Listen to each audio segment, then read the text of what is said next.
sénateurs, Excellences, Mesdames et Messieurs les ministres, Mesdames et Messieurs les officiers supérieurs des FARDC, de la police nationale congolaise et du service national, Messieurs les membres du Conseil provincial de sécurité, Monsieur le directeur général de la SNCC, Monsieur le commandant du service national, Madame le maire de la ville de Lubumbashi, Mesdames et Messieurs les bourgmestres, vénérables autorités traditionnelles, Messieurs les présidents des conseils d'administration et directeurs généraux des entreprises, distingués invités en vos titres et qualités, Mesdames et Messieurs,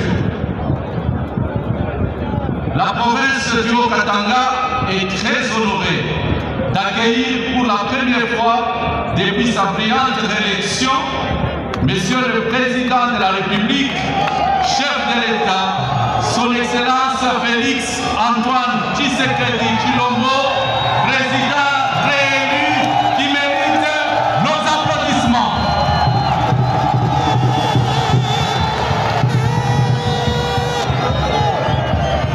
Qui a bien voulu faire le déplacement de Lubumbashi pour conduire la cérémonie de haute portée socio-économique initiée par le service national, cérémonie qui englobe à la fois les jeunes et la Société nationale des chemins de fer du Congo, SNCC, ainsi. C'est donc pour moi le moment indiqué, d'une part, de réitérer mes vives et sincères félicitations au nom de toute la population haut-katangaise et au mien propre à l'endroit de Monsieur le Président de la République pour sa réélection au terme du dernier scrutin présidentiel. C'est également, d'autre part, l'occasion pour moi de remercier le chef de l'État pour son choix porté sur la ville de Lubumbashi afin de communier avec sa population. Excellences, Monsieur le Président de la République, je tiens à souligner que la cérémonie d'aujourd'hui s'inscrit dans la ligne droite de la concrétisation de votre vision cadrant avec la création des emplois, la révalorisation de la jeunesse et la diversification de l'économie. Ainsi, la présente cérémonie qui met en exergue la jeunesse d'un côté et le service national de l'autre comme centre de production et d'apprentissage au métier constitue une démonstration exemplaire de votre volonté ferme de relancer l'économie nationale en mettant la valeur de la catégorie la plus active de la population congolaise. Il s'agit là de la jeunesse. Par ailleurs, nous voulons vous remercier d'ores et déjà de la prochaine mission d'itinérance que votre auguste personne a certainement programmée dans le mois à venir afin de rencontrer la population congolaise et palper les réalisations impulsées par votre leadership à l'instar du siège de l'Assemblée nationale, provinciale plutôt, dont vous avez fait l'honneur de poser la première pierre et l'inauguration par votre Excellence est attendue bientôt. Excellence, Monsieur le Président de la République, je voudrais avec votre autorisation abréger mon propos en vous souhaitant un bon séjour de travail à Lubumbashi. Karibu sana, asante.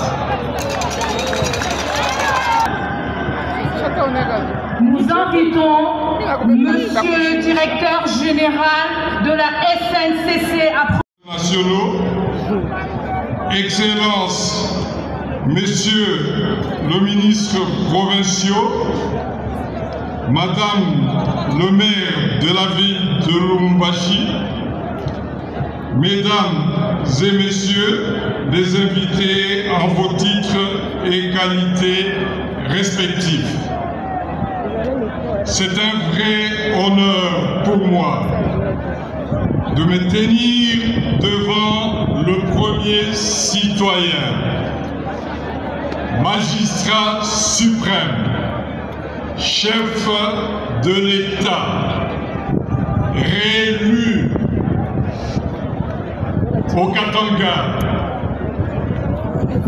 La SNCC vous exprime toute sa reconnaissance par la concrétisation de votre vision, non pas seulement sur la RLT, la redevance logistique terrestre, vous avez acheté 5 locomotives neuves pour la SNCC, 100 wagons pour la SNCC, 4 vedettes pour la SNCC.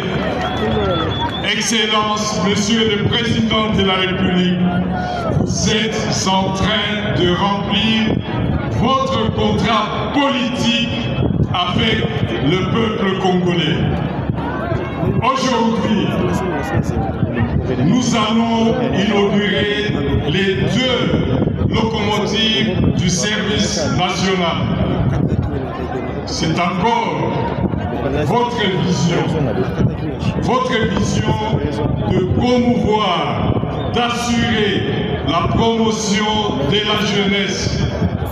Nous soutenons cette vision. Excellence, Monsieur le Président de la République, cette activité, nous la plaçons dans un contexte spécifique. C'est dans une stratégie commerciale que nous appelons le droit de passage. Nous allons travailler avec le service national dans un projet gagnant-gagnant où, sur les recettes, nous allons nous partager. Mais là n'est pas le problème. Le problème, c'est la promotion de la jeunesse.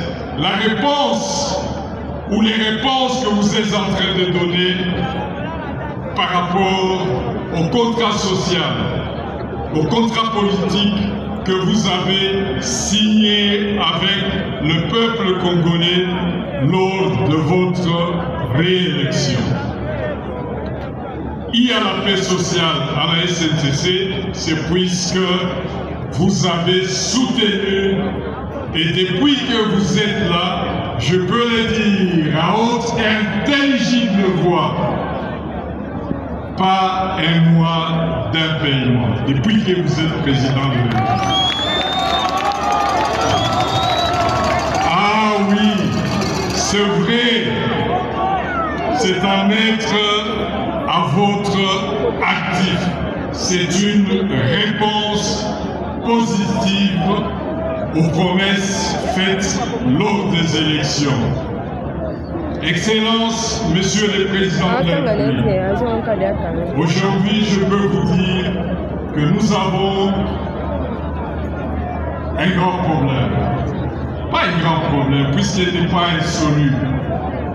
Nous avons des éboulements comme problème.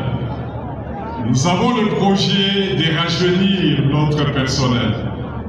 5900 agents, dont 45% avec un âge au-delà de 62 ans.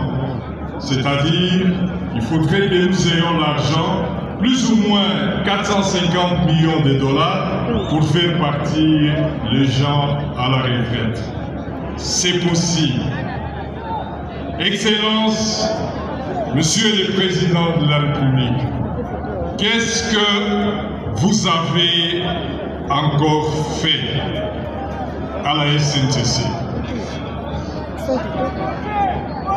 Vous avez permis à ce que le cheminot soit respecté dans cette ville et au-delà sur l'ensemble de la République. Tant qu'on est payé régulièrement, n'est-ce pas, ça met quand même les gens en confiance. Excellence, Monsieur le Président de la République, tout en vous remerciant, chacun en particulier, pour avoir accepté d'écouter mon propos, il ne me reste plus qu'à réitérer à son Excellence Félix Antoine Tshisekedi Tshilombo, Président de la République, chef de l'État, mon soutien, ah oui, chef de l'État, magistrat suprême, béton, béton, prétend que vive la République démocratique du Congo, que vive la SNCC, que vive le président de la République, que vivent aussi les autres institutions. Roger.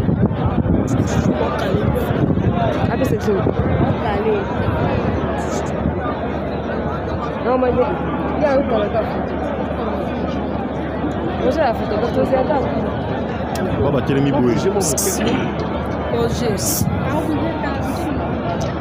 Excellence, Monsieur le Président de la République démocratique du Congo, Commandant suprême de Forces armées de la République démocratique du Congo, de la police nationale congolaise et du service national, avec l'expression de mes hommages déférents,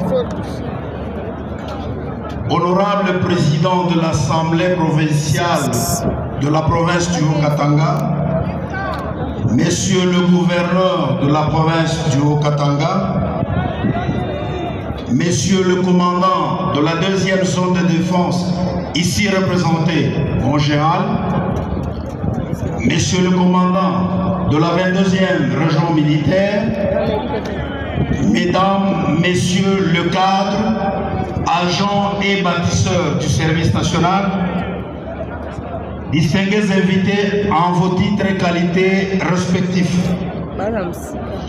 Les commandements du service national est heureux de vous compter ce jour comme témoin de cet événement qui marque une ère nouvelle dans la vie du service national, dans sa vocation d'incubateur du développement national.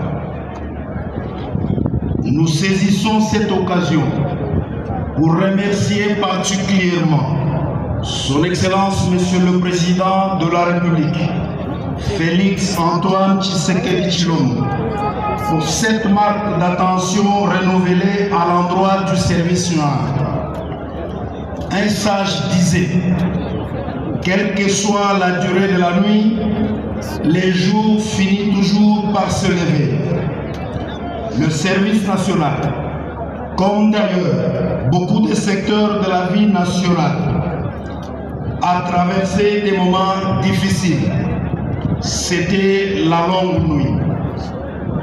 Il a suffi, Excellence Monsieur le Président de la République, que votre vision, comme le soleil radieux, vienne éclairer notre chemin et répandre sur tout le pays les rayons de l'espoir qui vivifie et redonne espoir à la nation congolaise tout entière.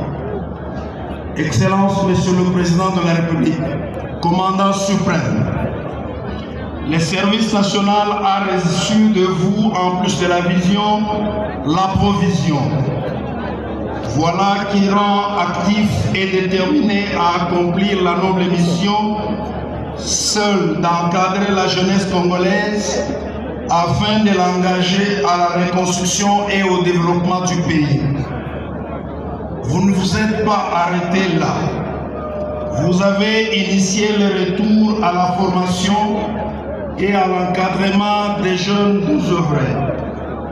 Plus de 4000 jeunes sont déjà sortis du centre de Kanyama-Kasese et sont aujourd'hui déployés à travers le pays en train de construire des écoles, de fabriquer de bancs scolaires, de travailler dans les champs agricoles, etc. etc. Parti des 0 hectares. Le service national a produit pour la saison 2023-2024 16 000 tonnes de maïs. Avec cette production, les cantines militaires sont régulièrement ravitaillées et cela sans rupture. Mais aussi, certaines villes du pays sont substantiellement desservies. En parcourant la vision de votre suprême autorité, nous avons compris que le développement d'un pays n'est pas une ligne droite, mais une spirale dans un mouvement marqué par des actions, réflexions. Pour produire, le service national était confronté à un épineux problème d'acheminement de matériel et équipements agricoles ainsi que des intrants agricoles vers des centres de production d'une part et d'autre part celui d'évacuation de la production vers différents centres de consommation. Dans cette expérience, nous avons appris que chaque problème résolu engendrait un problème à résoudre. C'est ainsi que le service national, sous les ordres de votre suprême autorité, procède régulièrement à l'évaluation des actions posées dans le cadre de la mise en œuvre des instructions reçues de votre suprême autorité afin d'identifier de nouveaux problèmes à résoudre. Dans ce cas, en application des instructions reçues de votre suprême autorité, pour soutenir la gratuité de l'enseignement par exemple, le service national s'est engagé à construire des écoles dont 13 sont déjà opérationnelles et 4 qui le seront à la rentrée scolaire au mois de septembre de l'année en cours. Pour que les élèves suivent les cours dans les meilleures conditions, le service national produit des bancs scolaires à distribuer gratuitement dans des écoles publiques. Demain, dans le secteur de l'enseignement supérieur et universitaire, l'augmentation du nombre d'étudiants nécessite une amélioration d'infrastructures et une augmentation de la capacité d'accueil.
Le problème, l'épineux problème d'évacuation de la production du service national vers certains centres de consommation. Comme vous le savez, il ne suffit pas que de produire, il faut faire consommer cela. Comment acheminer ça vers les centres de consommation, c'était un problème. C'est comme ça qu'il a plu au commandant suprême de mettre à la disposition du service national le moyen propre, qui est constitué du wagon que vous avez vu, des locomotives. C'est qu'aujourd'hui, le service national peut transporter les intrants, peut transporter les carburants, peut transporter le matériel, peut transporter les recrues, peut transporter même les vivres et les autres services au profit du service national, mais aussi au profit des populations des localités qui sont traversées par le chemin de fer. C'est vraiment une grande avancée, sauf fausse modestie de notre part, nous dirons, la zone, l'Afrique centrale ou l'Afrique de l'Est, où je ne sais pas s'il y a un service national qui possède le matériel de ces gens. C'est pour vous dire la volonté ferme du commandant suprême de voir le service national de la République démocratique du Congo être modernisé et monter en puissance. Voilà le sens que nous pouvons donner à la cérémonie de ce jour. Avec la SNCC, les accords sont passés de quelle manière? Nous vous l'avons dit dans nos discours, c'est vrai, tous les partenaires qui ont signé ce qu'on appelle la convention de passage avec la SNCC payent un droit de passage. Parce que le chemin, la voie ferrée ne nous appartient pas, les installations ne nous appartiennent pas. Lorsque vous avez importé le matériel ferroviaire, vous ne le gardez pas dans votre garage. Ils sont gardés dans les installations de la SNCC. Ils circulent sur les installations de la SNCC, qui met aussi à votre disposition son expertise. C'est pour ça qu'il y a eu la conclusion d'une convention sur l'instruction du commandant suprême. La convention entre les services nationaux et la SNCC, c'est une convention qui est particulière, avec plusieurs avantages qui sont accordés au service national. On sait que c'est un service de l'État. Nous ne sommes pas une entreprise commerciale qui va faire du commerce pour avoir du bénéfice, mais c'est une structure paramilitaire qui est là pour accompagner les actions du gouvernement, les actions des forces armées et les actions des autres citoyens pour le développement. Et donc, la convention a été conclue de telle sorte que 25% de la valeur du transport, du coût du transport, devra être payé à la SNCC pour qu'elle fasse face à certaines dépenses inhérentes à son fonctionnement. Donc elle est tout à fait normale, au lieu de considérer que c'est du matériel de l'État, il va circuler gratuitement, on appauvrirait encore beaucoup plus la SNCC. Voilà, c'est de cette manière que la convention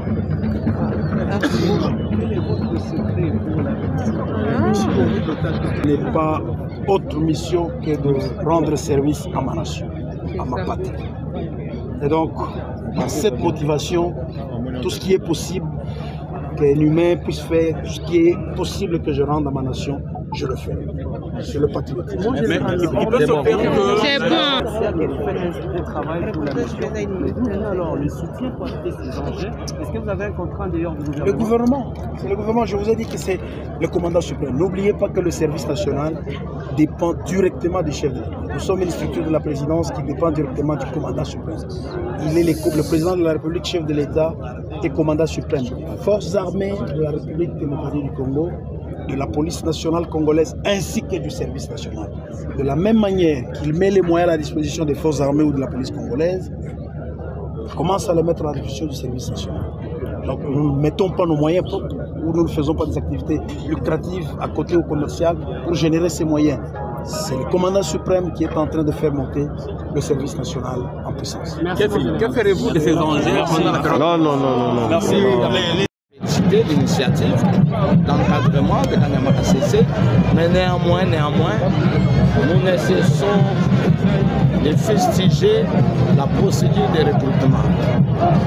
Au niveau de Kanyamaka CC, je crois que les dirigeants du service national devront transmettre clairement les conditions de recrutement. Puisque parler de Kanyamaka CC, comme lui-même, le général a dit que non, que les gens n'interprètent pas que Kanyama c'est un mouroir. Oui, les gens considèrent Kanyamaka CC comme étant un mouroir, puisque la procédure de recrutement n'est pas bonne. Il faudrait qu'on annonce, qu'on sensibilise, qu'on intéresse la société civile.